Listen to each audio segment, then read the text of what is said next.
ก็กำลังกับลาดนั่นแหละทุกคนด้วยว่าปีนเบื้องมันเนาะให้มันแห้งสม่ำเสมอ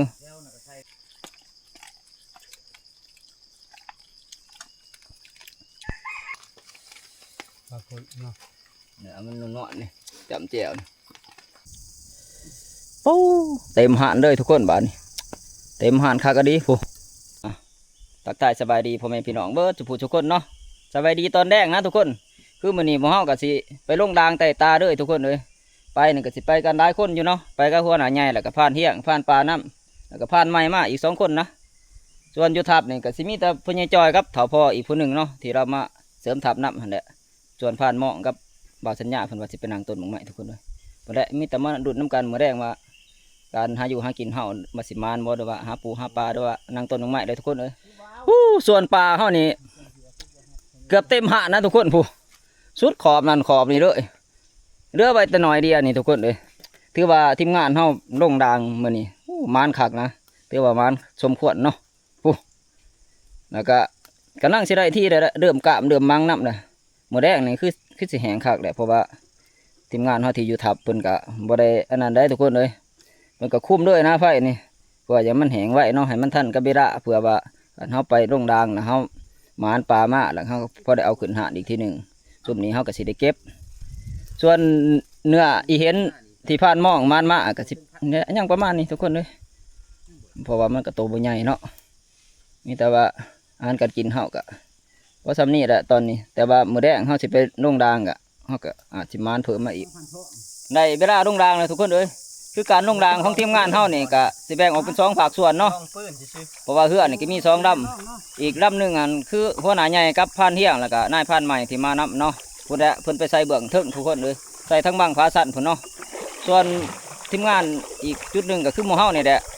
ก็มีอีก3 คนทุกคนเลยในลำนี่ก็มีพานปลาแล้วก็บ่าวโตแสแนวนํเนาะสำหรับหมู่เฮาสิรองเฮือนี่คือรองลงดุมนะทุกคนพุ่นแหละทั้งเบื้องดุมที่เฮาเคยพักอยู่พุ่นเนาะมีแต่ว่ามันติดตามรุ่นน้ำกันว่าตอนแรกเรือว่า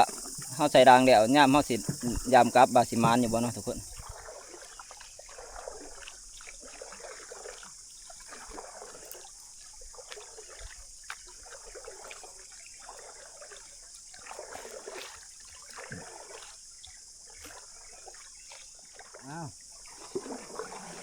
ไปใช้ต่อเลยลงลุมเลยเนาะแมนเอาเด้อขอจ้าผัวมันก็เด้อ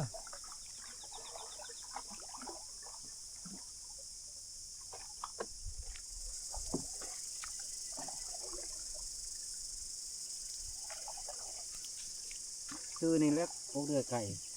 โอ้ซื้อนี่บ่นี่สวนเราโอ้นี่บ่สวนนี่บ่ว่างสวนโอ้ตอนย่างไงอยู่แถวจ่ายเส้นนี่ก็มีขั้วน้ำนาทุกคนเพราะว่าพี่น้องทั้งฝาก3เฮาเพิ่นก็มาเลี้ยงขั้วอยู่พี่เนาะเพิ่นมาปลาไว้นี่แหละแถวลำเสนวนเพราะว่าบ้านเขาเจ้าสิไก่ทั้งนี้เนาะผู้หลายโตเติมนะทุกคนเลยประมาณ10 กว่าโตพุ่นเนาะมีแต่โตพี่ๆนะเพราะว่าจ่ายเส้นนี่ก็บ่เรื่องความอุดมสมบูรณ์เนาะของผักหญ้าหรือว่านี่แหละหญ้านี่มันก็หลายแล้วก็เขียวผอเขียวไผ่หรือใบไผ่นี่ก็ยังเขียวงามนะทุกคนบอกง่ายว่ามันบ่อึดแนวกินเนาะสำหรับขั้วนี่โอ้เขาโขงก็มีทุกคนเลยมันก็สิอาศัยนี่แหละอยู่ในสายน้ำลำเส้นเนี่ยอาศัยทั้งกินน้ำกินหญ้าหรือว่ากินใบตองที่มันยังสดยังใหม่หรือมันยังเขียวนี่เนาะมีหลายนะทุกคนเลยทุกปีนะเขาจะเอาขึ้นมาทุกคนแหละตัวช่วงย่ำเดือน5 เดือน 6หรือว่าย่ำลงหน้าแล้วก็บางกลุ่มมันก็สิร่องนอกควายแต่บางกลุ่มเพราะว่ามันก็อาจสิบ่ร่องเพราะว่ามันอาศัยกินนี่แหละใบไม้ใบหญ้าที่มันยังงามหรือว่ายังเขียวอุดมสมบูรณ์นี่เนาะมันก็เดือบร่อง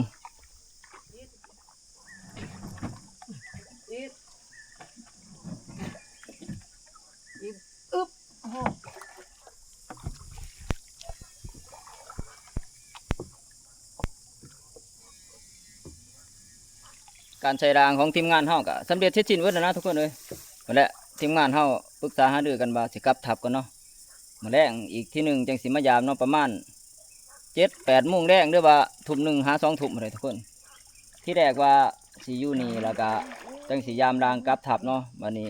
มันยังเบ็ดอยู่นะทุกคนแล้วก็ที ทีมงานเฮาก็ลงน้ำมึงยาเอาเหือขามช่องแคบเนาะก็พากันเปียกเบิดแหละก็เลยสิพาทีมงานเมื่อเปลี่ยนเสื้อผ้าหรือว่าเปลี่ยนชุดใหม่ก่อนทุกคนบ่แหละมื้อแรงตอนค่ำบ่แหละเฮาสิกลับมายามล้างอีกทีหนึงเนาะลองเหือกับทับทุกคนเอ้ยบัดนี้โอ้ตอนนี้มันก็ค่ำแล้วนะใกล้สิ6 โมงแล้วเนาะอากาศเย็นดีนะทุกคนเอ้ยลำซีนวลเพราะว่ายามค่ำยามแดงนี่ก็คือว่าเนี่ยคือเก่าทุกคนอากาศเป็นสีเย็นๆแต่ว่าหนาวก็ว่าได้เนาะโอ้นกนูกับห้องฉะนั้นเบื้องเถิงทุกคนเลยเพราะว่ามันก็เริ่มค่ำเริ่มมืดแล้วเด้เด้โอ้ทุกคนเลยผู้ตกแดงตกค่ำมาควายมันก็อาบน้ำเหมือนกันนะทุกคนมันก็อาจสิร้อนเนาะเพราะว่าช่วงบ่ายโมงหรือว่าช่วงเที่ยงเลยทุกคนเลยอากาศมันร้อนแห้งผู้น้องควายเขาก็ลงมาเด่นน้ำทุกคนเลยก็คือควายพี่น้องทั้งภาค3เขาเนี่ยเนาะเพราะว่าเพิ่นปลาไว้นี้เลยนะเพราะว่ามันก็บ่ลงทุกคนเลยเพราะว่าย้อนความอุดมสมบูรณ์ของนี่แหละต้นไม้ใบหญ้าเด้อว่าหญ้าเฮามันหลายเนาะเอาน้องควายเขาก็พากันเด่นน้ำหลายนะทุกคนเลยประมาณ10 ปลายจะเข้า20 โตพุ่นนะเดินทางมาฮอดท่าเรือแล้วทุกคนเลยทีมงานเฮาพายเรือมาก็ไกลพอสมควรแหละคือว่าแต่ตอนขากลับนี่คือเฮาเป็นคนพายนะเพราะว่าเปลี่ยนกันกับเบาโตเนาะเพราะว่าเพิ่นก็พายลงไปกับเมื่อแล้วเฮาก็เป็นคนพายขึ้นมาบัดนี้กำลังฮอดท่าเรือทุกคนเลยพุ่นแหละนี่เฮาก็สิขึ้นไปพักผ่อนกินข้าวกินน้ำแล้วรอบค่ำพุ่นแหละคือเว้าพุ่นแหละประมาณทุ่ม2 ทุ่มเด้อ7 โมง 8 โมงแรงพุ่นแหละเฮาสิได้ลงไปยามลางอีกทีหนึ่งเนาะเฮาก็มาฮอดทับที่เรียบร้อยแล้วนะทุกคนเลยโอ้ปูปลาหน้าน้ำเฮาที่ขึ้นหาดนี่ก็เริ่มแห้งเริ่มกล้ามแล้วเนาะทุกคนเนาะบ่ว่าสิผู้ไปหรือผู้อยู่ก็เฮ็ดเบียกพอๆกันเลยทุกคนเลยก็บ่เรื่องความเมื่อยความหยังก็ประมาณเดียวกันเพราะว่าผู้อยู่นี่ก็บ่ได้อยู่ซื่อเนาะหาพื้นหารั้วด้วยว่านี่แหละซุ้มไผ่ในการย่างรมควนปลาเฮานี่เนาะนี่แหละเขาว่าทีมงานร่วมแรงร่วมใจกันอีหยังมันก็สำเร็จไปได้ด้วยดีนะทุกคนเลยแต่ได้พ่อใหญ่จอยกินข้าวกินน้ำแล้วบ่ ฮะ พ่อใหญ่จอยกินข้าวกินน้ำแล้วบ่ เออ โอ้เจ้าอยู่นี่ก็คักได้เรื่องเนาะเจ้า เออ สำหรับการย่างปลาด้วยว่าอันนี้แหละคุ้มพื้นคุ้มไผ่โอ้คักแล้วเจ้าก็ดี มื้ออื่นบ่กลับแน่ โอ้ยังอยู่เดี๋ยว ฮะ ยังหลายบ้านอยู่ นั่งหลายวันอยู่บ้า แม่นถ้าถามหัวหน้าใหญ่เขาเพิ่นแหละเพราะว่าเพิ่นเป็นผู้กำหนดกลับเรือบ่าอยู่เนาะมีแต่ถ้าถามหัวหน้าใหญ่อีกทีนึง มื้ออื่นบ่ได้กลับบ่ แม่นยัง ฮะ ยังบ่ทันได้กลับมื้ออื่นฮะ ยังบ่ แม่น เออ อ๋อ ยัง เออ เราเข้าใจนะ ได้เวลายามดางเลยทุกคนเลยนี่แต่มาเบิ่งน้ำกันเนาะว่าเฮาสิมานอยู่บ่เนาะคือดางที่เฮาใส่นี่ก็บ่ได้ร้ายปานใดดอกทุกคนเพราะว่าเฮาแบ่งกันกับทีมงานเนาะคือหัวหน้าทีมเพิ่นที่ไปใส่บ้างพาสั้นเพิ่นก็เอาไปหลายเติมเนาะเพราะว่าพื้นที่ทั้งนั้นมันหลายนะบ่อนที่โด่งดังเนาะทุกคนเพราะว่าทั้งเฮาไปใส่นี่บ้างมันก็บ่ค่อยหลายเนาะเอ้ามีแต่ไปเบิ่งน้ำกันเลยทุกคนเลยบ่สิมานอยู่บ่เนาะ2 แต้มวันเดียวเนาะตัวนี้ แม่นนี่ดิ โอ้ปลาตะไซนะทุกคนก็ถือว่ายามมาเนี่ยประมาณ2-3 ดางนะเนาะก็ถืออยู่ทุกคนกับบุรวงบ่ได้หักกับพ่อได้อยู่เพราะว่าจุดนี้ก็คือว่าแหละคนมันใส่เลยเนาะคนบ่ได้ขาดอีกอย่างหนึ่งรางเขาก็ใส่ได้ขังนะมันก็ขาดได้นะเนาะการยามรางของเขาก็สำเร็จเสร็จสิ้นเบิดแล้วนะทุกคนเลยปลาก็ถือว่าถืออยู่เนาะก็บ่ค่อยร้ายปานใดถือพอประมาณนะเพราะว่าจุดที่เขาไปใส่นี่ก็คนใช้ร้ายนะทุกคนเลยแต่ละมื้อนะแม่นบ่ขาดเนาะขาดบ่แม่นทีมงานเฮาก็แม่นทีมงานอื่นนะใส่ทุกคนเลยหม้อเฮาไปใส่ก็ถือว่าบ่ร้ายปานใดจุดที่เฮาไปใส่นี่เพราะว่าพื้นที่นั้นบังมันก็บ่ค่อยหลายทุกคนเลยเพราะว่าปลามันก็สิบ่ค่อยอยู่ปานใดเพราะว่าจุดที่ปลาหลายหรือว่าบังใหญ่มันคือแถวบังผาสั้นหรือว่าอยู่เทิงผู้ใดทุกคนเลยมองทีมงานเฮาไปเนาะคือทีมงานคือหัวหน้าใหญ่เพิ่นไปลงรางนี่ทุกคนเลยมีแต่ว่ารอดุดน้ำเพิ่นอีกที่หนึ่งเนาะว่าเพิ่นสิมานพอปานใด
โอ้ควันคักแต่บาด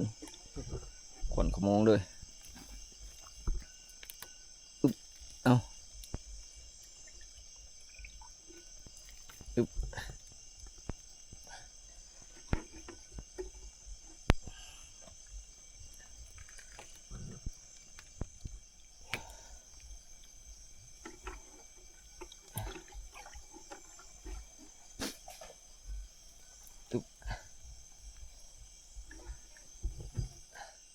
ส่วนปลาที่เฮาได้มานี่ก็ได้เอาขึ้นห่านเรียบร้อยเบิดแล้วนะทุกคนเอ้ยก็บ่รวงบ่ได้เนาะก็สิประมาณนี้แหละเพราะว่ามันก็บ่ค่อยเปื้อปานใดมีแต่ว่ารอดุดน้ำทีมงานเฮาอีกทีหนึงเนาะผู้เพิ่นไปใส่เบื้องเทิงคือหัวหน้าใหญ่กับพันเฮียกนะทุกคนส่วนปลาแห้งเฮาที่เฮาทีมงานเฮามานเบิ่งเสานี่โอ้ก็แห้งได้ที่นะทุกคนเอ้ยโอ้เต็มหาดน้อยเฮาเด้อเนาะปอโธ่ถือว่ามานคักอยู่เบิ่งเสานี่ทุกคนเอ้ยมีแต่ว่ารอดุดน้ำทีมงานเฮาเพิ่นแหละอีกทีหนึงเนาะผู้เปิดไปใส่เบื้องเถิงนี่แต่ว่าเฮาสิขอตัวพักผ่อนก่อนทุกคนเอ้ย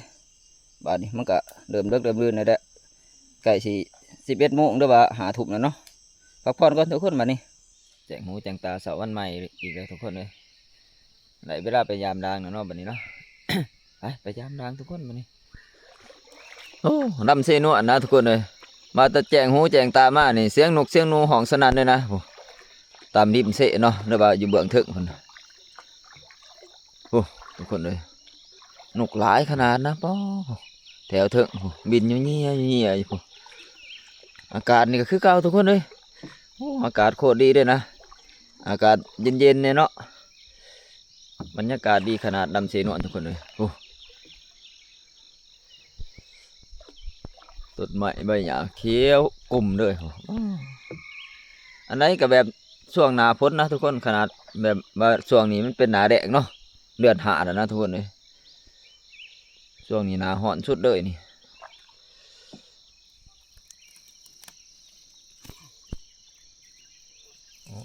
ถึกสอนช้องเนาะตัวนี้เนาะ แม่น ตัวนั้นตัวนึง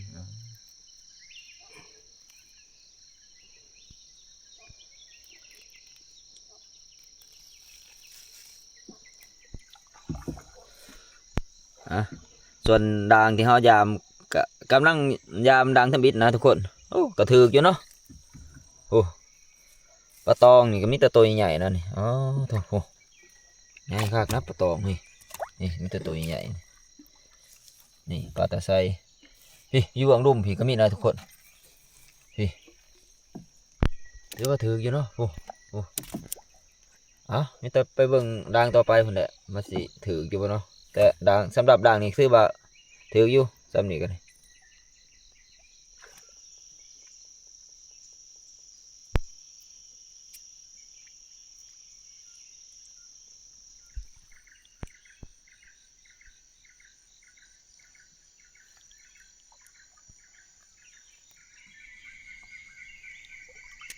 โอ้ด่างนี่ถือกมัก3 ทาเนาะถือคักกันนี้ทุกคนเลยโอ้6 อัน 7 8 อันเดียนด้วยนะโอ้สิเป็นบ้างมันโถ่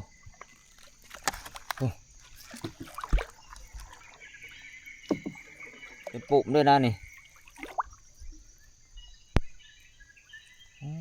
ปลาพวกนี้มันก็ไปเป็นหมูเนาะมันอยู่เป็นหมูด้วยมันออกเป็นหมูด้วย2 4 6 8 โตนะทุกคนปลาโถ่ มีคู่เดียวเนาะ พอดีจูเดียวนี่เลย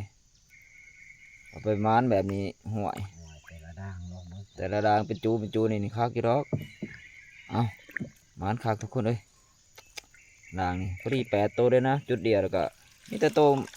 ถือว่าใหญ่เติมนะทุกคนพอดีโตงามเลยนี่ห่วยเป็นจะได้บูเจ้าขึ้นมาเพาะกันกลางทางเขามายามด่างเหตุการณ์เป็นจะได้ไปคืนนี่จะไปกับผ่านหมอง พัดมองให้เขาไปนอนอยู่ในป่าฮะยังกระบอกเขามา โอ้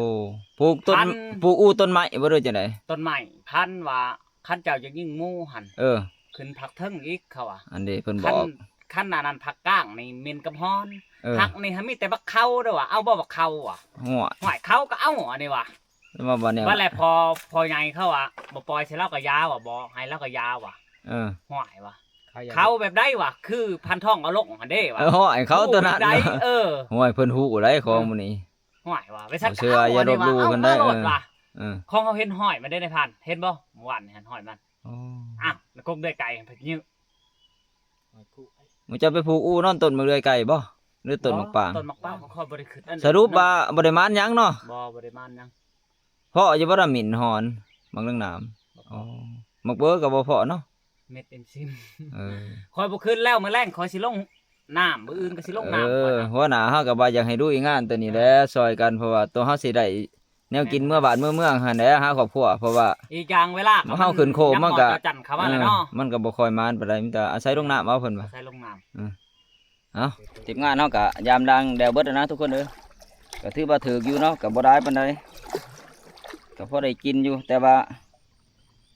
ส่วนปลาที่ถือนี่ก็บ่ก็มีแต่ปลาน้อยนะทุกคนปลาใหญ่บ่ถือเนาะคือว่ามองใหญ่เฮาก็บ่ถือพอโตนะทุกคนเลยบ่ได้เดี๋ยวเฮาสิเอาปลากับทับเมื่อสำเร็จขึ้นหันน้อยอีกทีหนึงเนาะเพื่อย่างรวมกวนส่วนปลาที่เฮาได้มาก็สิประมาณนี้ได้ทุกคนเลยก็หลายอยู่เนาะเพราะว่าอยู่เบื้องนั้นน้ำนะผมมันอยู่เบื้องนั้นน้ำนี่ก็นี่ปรากฏมันถือมังหันทุกคนโอ้8ตัวนะในจุดเดียวนี่มีแต่ตัวใหญ่ๆเนาะปลาตะไซนี่ก็ใหญ่นะทุกคนเลยโอ้ ได้จักโตกระถางขึ้นนี่ ตัวนี้เป็นปลาตองเนาะนี่นี่ปลาตองตัวนี้แห้งใหญ่นะทุกคนผู้ หัวหน้าไปทางนั้นดิปันกันคน ถือว่าพอได้อยู่ได้กินอยู่ดอกมีแต่ว่า ซูมไปทางนั้น รอรุ่นน้ำทีมงานเฮาอีกทีหนึงเนาะเพราะว่า ลูกพร้อมกัน หัวหน้าใหญ่ครับพานเฮียงเพิ่นไปใส่ทั้งเถิงเนาะคือทั้งว่างภาสัตเพราะว่าทางนั้นมันอาจจะถือกลัวเนาะเพราะว่าว่างมันหลายนะทุกคนเอากลับทับวันนี้เฮามาหอดทับก็โอ้เพิ่นยังจ่อยเพิ่นก็บ่ได้อยู่ซื่อๆนะทุกคนเอ้ยผู้เพิ่นเผาบายเนาะคือยอดบายนั่นแหละเพิ่นปอกเอายอดอ่อนมัน แม่ทับ เป็นจะได้แซ่บอยู่บ่บายฮะ ฮะ แซ่บบ่บายฮะ แซ่บอยู่คม คมพอดีกินบ่ เออ โอ้ จำใส่ป้าเอา โอ้จะสิใบตำสิปลาบ่นี่ เออ คักแล้วซะ แซ่บ แซ่บเนาะเอาเราบ่แซ่บนะนี่ทีมงานเฮาก็มาแล้วนะทุกคนเอ้ยโอ้เพิ่นก็มานพอสมควรเนาะคือได้ปลานี่ประมาณ2ถังทุกคนเลยตอนถังตัวนี้ก็เต็มด้วยนะแล้วก็ถังตัวนั้นก็เต็มด้วยทุกคนเลยโอ้ได้2ถังเลยตอนนี้ว่าสัญญาเพิ่นก็กำลังแผ่เนาะทีมงานเฮาก็สิแผ่นํกันช่วยกันนี่แหละทุกคนเลยปลาเอาขึ้นหาดเนาะเพราะว่าปลามันก็งอมนั่นอย่ามันเน่าทุกคนเลยตอนนี้มันก็ใกล้สิเที่ยงนี่แหละ เอายังแล้วมาแต่เสียกันกับแม่ทับ เอาปืนให้แล้วลงเพจก็ชื่อว่ามันแจกใจเขาเลยนะชุดใจเขาเลยเขาจะนับถือเขาก็นับแล้วก็แหละ ส่วนผลงานปลาร่วมเฮามื้อนี้ก็ได้หลายเติมนะทุกคนเลยพอดีเต็มหานหน่อยเด้อเนาะถือว่าว่าหน้าใหญ่กับพันเที่ยงเพิ่นมานมานี่ก็หลายกว่าหมู่เฮามานมาบางเสาร์เนาะเพราะว่าเพิ่นไปใส่เบิ่งเทิงมันถือกว่านะทุกคนปลาใหญ่ก็มีตัวหนึงเนาะตอนนี้พันเที่ยงเพิ่นก็กำลังกลับละนั่นแหละทุกคนด้วยว่าปีนเบื้องมันเนาะให้มันแห้งสม่ำเสมอก็สิประมาณนี้แหละทุกคนเลยสำหรับผลงานปลาร่วมของเฮามื้อนี้ส่วนปลาแห้งที่เฮามานมื้อก่อนทุกคนเลยพอดีเต็มกระสอบเลยนะนี่เพราะว่ามันแห้งมันมั้งแล้วก็เอาใส่กระสอบไปเรียบร้อยแล้วเนาะกับมีเนื้อหมักลังน้ำใหญ่นะที่บ่กุ้งมันมื้อนั้นก็อยู่น้ำกันเลยทุกคนเลยพอดีรวมๆแล้วสอบหนึงเต็มๆเลยทุกคนเลยและมีแต่มื้อแดงทีมงานเฮาสิพากันไปโรงด่างอีกทีหนึงเนาะแต่ว่าบางคนก็อาจสิไปนั่งต้นไม้หรือไปรัดแดงนะทุกคนหลังจากเบียกงานเฮาแล้วเสร็จเบิดแล้วนะทุกคนเอ้ยเพราะว่าการควบปูควบปลาหรือว่าการสร้างด่างของทีมงานเฮาแล้วเบิดแล้วเนาะทีมงานเฮาก็ได้แบ่งหน้าที่ก็ดีคือเก่าทุกคนเลยเพราะว่านี่มันก็ค่ำนะช่วง3 โมงแรกแล้วเนาะคือเฮาก็สิไปโรงด่างอีกทุกคนไปในครั้งนี้เฮาไปกับหัวหน้าใหญ่แล้วก็นายพรานใหม่อีกคนหนึงเนาะส่วนพรานมองกับบ่าวสัญญาแล้วก็บ่าวโตชาแนลเพิ่นก็ไปโรงด่างคือกันทุกคนเลยผู้เพิ่นไปลงเบื้องเทิงเนาะเพราะว่าคือเฮามี2รับแล้วก็แบ่งกันไปคนละรับนะหรือว่าทีมละรับทุกคนเลยส่วนพรานปลากับพรานเที่ยงเพิ่นสิไปนั่งต้นหมากใหม่เนาะมื้อแรกมีแต่มื้อแรกเพิ่นได้มาลุ้นน้ำกันอีกทีหนึงเนาะมาสิมานบ่ได้จังได๋หรือว่าการลงด่างหรือว่าการไปนั่งต้นหมากใหม่เนาะสืบต่อการใช้รางทุกคนเลยเดี๋ยวเฮาสิใช้ตามจ่ายสายเส้นี่เลยเนาะแต่เฮาสิไปใส่แต่เทิงพุ่นน่ะลงมาใส่ลงมาตามสายเลยเนาะเพื่อสิแล้วกับพุ่นแหละคือสิค่ำเติบตอนนี้ก็เวลาประมาณ4-5 โมงแรงนะทุกคนเลยลมพัดเย็นดีนะทุกคนเอ้ยนี่ตกแรงตกค่ำมากลมพัดวีๆเลยโอ้อากาศเย็นครับสายเส้ทุกคนมายามใดก็คือบ่อากาศดีส สายลมมันหลองลงมาตามลำเสเลยนะทุกคนโอ้เขามามองโฮมมาได้จนหนาวนะความลมมันแห้ง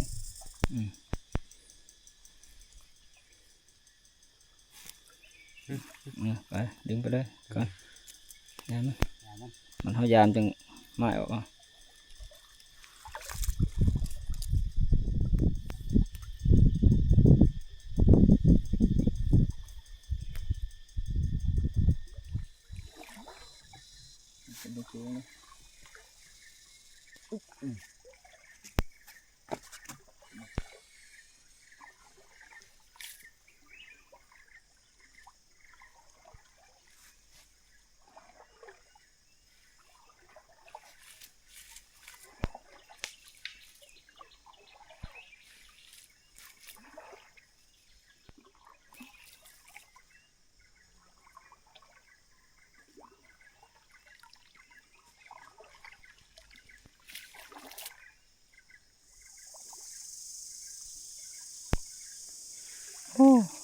การใส่รางของทีมงานเฮากับไก่เสด็จเลยทุกคนเลยคนใส่ก็ได้นะแถบสิบุมีมองใส่เนาะใส่ไปนี่แหละตามได้ตามมีแถวหิมตะผอกตะพังมันเปื้อให้ก็คือจะเป็นการดีแหละแต่ว่าหมูแดงคนละมาหลุดกันอีกที่หนึ่งบสิมานอยู่บ่เบิ่งบ่ส่งปานใดเอ้าการใส่รางของทีมงานเฮาก็แล้วเบิดนะทุกคนเลยมีแต่ว่าเฮากลับทับพุ่นแหละมีแต่ว่าหมูแดงจังสิมายามเนาะเบิ่งน้ำกันพุ่นแหละตอนแรกมันสิเปื้ออยู่บ่ล่ะเด้อว่าสิถืออยู่บ่เนาะตอนนี้ก็ค่ำแล้วแหละไก่สิมืดแล้วเนาะเว้นก็เริ่มค่ำค่อยละมื้อนี้ถือว่าเงียบสงัดเนาะสำหรับนกหนูปูปีกกับบ่ค่อยห้องปานใดเพราะว่าคนหลายนะคนที่มาใส่รางรอบนี้เพราะอยากว่าสุดล่ำเสะเลยเนาะบ่ว่าสิอยู่เทิงหรืออยู่รุมมีเบิดทีมงานเฮาก็ใส่ไปสั้นแหละใส่บางเทื่อก็สลับกันเนาะเพราะว่าบางเทื่อเฮาก็บ่เห็นของเขาเขาก็บ่เห็นของเฮาเพราะว่ารางมันหลายแต่ก็บ่ว่ากันหรอกการทำมาหากินตามธรรมศาสตร์ก็แล้วแต่โศกไฟมันผู้ใดใส่ผู้ใดมันก็ถือว่าเป็นการดีเนาะเอาก็กลับมาหอดทับแล้วทุกคนเลยเริ่มค่ำนะพ้นกระตกนะนี่เหยาะปกแปกอยู่เนาะตามสายเสนี่โอ้ตกมาแห้งขจี้หยาดมาฝนตกแห้งนี่นางเฮาหรือว่าเหมาะเฮามีปัญหาหรอกทุกคนเลยแต่พังเบิ่งเนาะว่าเพิ่นจะตกแห้งอยู่มันเนาะมีแต่เฮาสิปั่นกินข้าวกันทุกคนเลยหิวข้าวหิวน้ำเริ่มค่ำแห้งแล้วนี่แหละแนวอยู่แนวกินเฮาก็ปิ้งปลานี่แหละทุกคนเลยปิ้งปลานี่แหละที่เฮาย่างไว้แต่บ่ทันกะทันมังนี่แหละปิ้งตัวนี้ได้กินพอได้ปั่นทุนท้องกันเนาะเพราะว่าผ่านหญ้ากับผ่านหม้องเพิ่นบ่ทันมาดอกเพิ่นไปใส่เบิ่งเถิงมีแต่บุเฮานี่แดวทั้งนี้กับหัวหน้าใหญ่เด้อรบมาก่อนทุกคนเลยมาปั่นกินข้าวกันฮะปั่นกินข้าวกันทุกคนเลยประกันหิวข้าวหิวน้ำนะปิ้งปลาเฮานี่แหละอาหารการกินเฮากันนี่ปั่นกินข้าวแล้วก็ค่ำมื้อพุ่นแหละเฮาจังสิลงไปยามดังอีกที่หนึ่งเนาะนี่อาหารการกินเฮาก็โหปิ้งปลานะทุกคนโอ้ฝากกับของแซ่บเลยนี่ปลาแบบเฮาย่างกำลังแบบว่าคันว่าเป็นย่างแดดกับแดดเดียวทุกคนเลยพอดีนี่เนื้อกำลังแบบกรอบนอกนุ่มในนี่ปรากฏโอ้สีมันทุกคนเลยโอ้สีมันมัมเลยนะมากินข้าวน้ำกันบ้านนี้มันก็ขึ้นมาหอดนี่เห็นเฮาว่างลบคือบ่ลาเป็นนี่แหละมันแดดเขาก็ลงมากินหัวหอดกินหอดนี่เนื้อปรากฏทุกคนเลยป๋อเนื้อมันงามดีนะมาลายเกลือบ่เนาะมันขากระดีทุกคนเลยป๋องามนี่มันขางหน้าปานอันพวกเขาอยู่รุมก็ขึ้นมาเถอะเบิดร่างขึ้นมาเบิดเนาะปลาเดียวนะทุกคน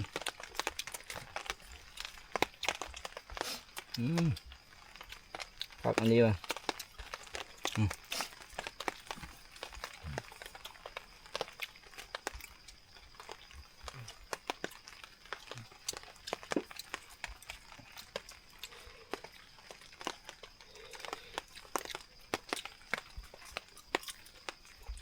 คนก็นั่งแค่แน่เลยเดิมหวยลงนะบางยานนี่ว่ามันจะจัดชุดใหญ่แท้พอกันค้นเครื่องค้นของเขาเต็มเบิดนะ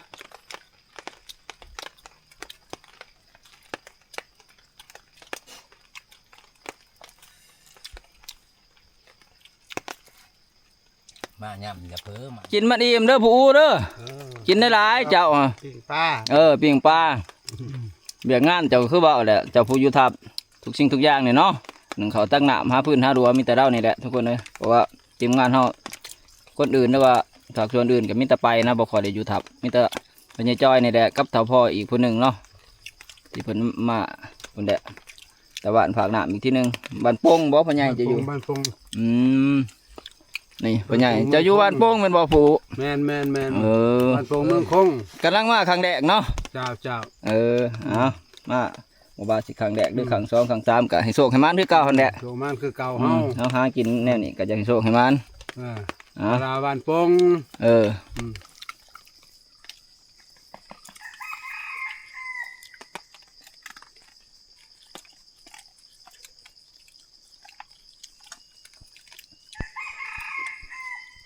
ฝนตกนะทุกคนเอ้ยมึงหันนี่โอ้นี่ทีมงานเขาพากันเนาะกลางผอกลางขวายางเครื่องของนี่คนเขาในเบิดนี่เครื่องของสัมภาระเฮาฝนตกมึงหันน้ำยังขังอยู่นะนี่ทุกคนเลยกับบ่แห้งปานใดแต่ว่ากับเปียกอยู่ดอกของสิ่งขันเฮาบ่เก็บเนาะนี่ปูปลาหน้าน้ำเฮาปลาแห้งเก็บใส่กระสอบ1 2 3 4เบื้องนั้นขันรวมเป็นกระสอบประมาณ2 สอบครึ่งทุกคนเลยนี่ตัวนี้ก็แม่นนี่เอาเก็บใบเนาะในนี่ก็มีในนี่ก็มีนี่ปลาแห้งเครื่องของเก็บเขานี่ปุ๊บเครื่องแต่งอยู่พวกกินเฮา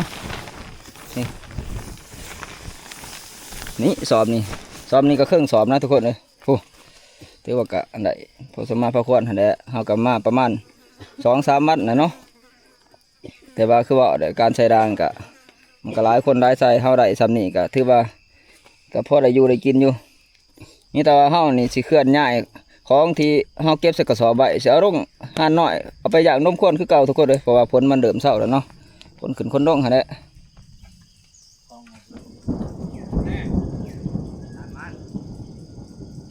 เป็นยังรอห้องสั่งดิตัวตกไปเด้อพอแล้วเนาะพอก่อนเรากำลังเดินมาดิ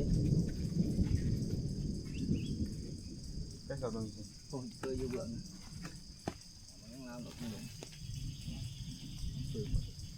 น้ำเอาไปทั้งขาง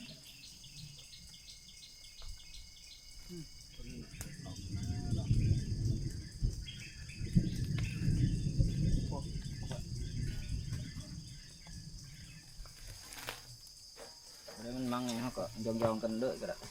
ยองแบบสองบางมันเนาะว่ามันมีสองบาง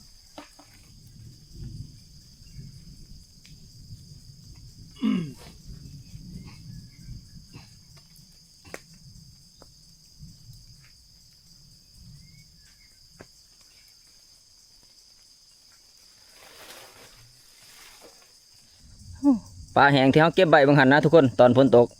วันนี้ทีมงานเขาก็ได้เอาออกมาเบิดแล้วเนาะนั่นแหละเก็บซอยกันแล้วก็ขนออกมาใบซอยกันอีกบางอย่างนี่ทุกคนเลยจนแล้วเบิดเลยนี่เพราะว่ามันบ่ทันแห้งคักแล้วก็เอามาย่างลมข้นอีกทีหนึ่งเนาะพอดีโอ้เต็มหาเลยนะทุกคนมันพอได้อยู่ได้กินอยู่ตอนนั้นเป็นเนื้อหมักน้ำใหญ่นะทุกคนเดี๋ยวตัวมินนั่นแหละพอดีเต็มหาเลยเนาะ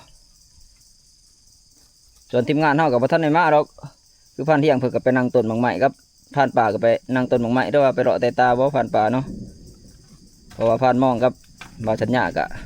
ไปลองเหือทั้งเทิงเลยทุกคนเลยใส่รางเขานี่แหละเพราะว่าบางเถื่อตอนแรกหรือว่ามื้ออื่นเช้าอะไรบางเถื่อเพิ่นสิมาส่วนเนื้อหมักเลี้ยงน้ำใหญ่เขานี่ก็ถือว่าแห้งคักนะทุกคนเลยแต่ว่าการเอาปลาไปเฮิงหรือว่าใส่กระสอบใบมันก็สิมีกินมันก็สิอัพเนาะเขาก็เด้อเอาออกมาเพิ่งอีกทุกคนเพราะว่าเขาก็ยังสิอยู่อีกประมาณมื้อ2 มื้อเนาะหรือว่าจังสิกลับนี่